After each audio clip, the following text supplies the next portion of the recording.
जय हिंद बच्चों, welcome in Hindi class and I am your Hindi teacher. बच्चों, आज मैं आप सबको हिंदी नवनीत में पेज नंबर 68 पर विमल इंदु की विशाल किरणें पढ़ाऊंगी।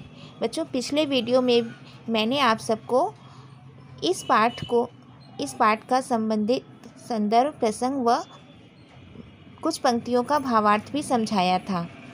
तो आइए बच्चों, आज हम शुरू करते हैं इसके आगे वाले पंक्तियों का भावार्थ। बच्चों, अगली पंक्तियां हैं। तुम्हारा स्मित हो जिसे निरखना, वो देख सकता है चंद्रिका को। तुम्हारे हंसने की धुन में नदियाँ निनाद करती ही जा रही हैं। अर्थात बच्चों, तुम्हारा स्मित यानी मुस्कुराहट। हे ईश्वर, यदि तुम्हारी मुस्कुराहट देखनी हो तो वह चाँद में देखी जा सकती है। मतलब चाँद के द्वारा ईश्वर की मुस्कुराहट को देखा जा सकता है। और तुम्हारे हंसने की धुन में नदियाँ निनाद करती ही जा रही हैं। और ईश्वर की जो हंसी है, उस हंसी की धुन नदियों की कल की ध्वनि से गूंज रही है। मतलब बच्चों, ईश्वर की जो हंसने की ध्वनि है वह किसके रूप में गूंज रही है? नदियों के कल की ध्वनि से ही गूंज रही हैं। अगली पंक्तियाँ हैं बच्चों। जो तेरी होवे दया दयानिधि, तो पूर्ण होता है मनोरथ। सभी ये कहते पुकार करके, यही तो आशा दिला रही हैं।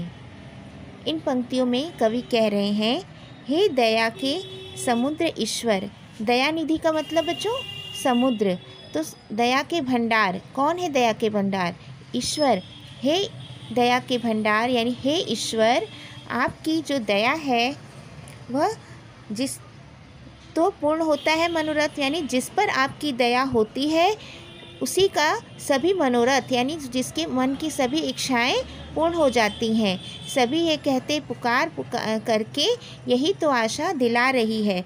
यहाँ पर बच्चों देखो कहा गया सभी ये कहते, मतलब सभी में कौन कौन?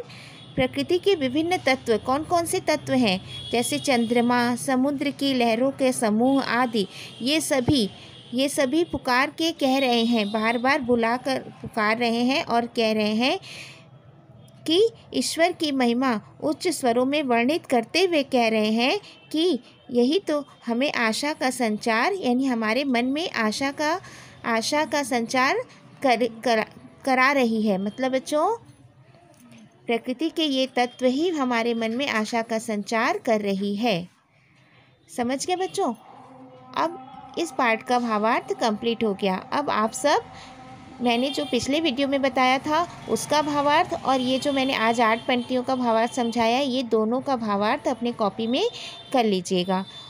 इसके बाद मैं आप सबको PDF में कुछ वर्क दूंगी, फिर उसे आपको अपनी कॉपी में करना है। ओके बच्चों, थैंक यू।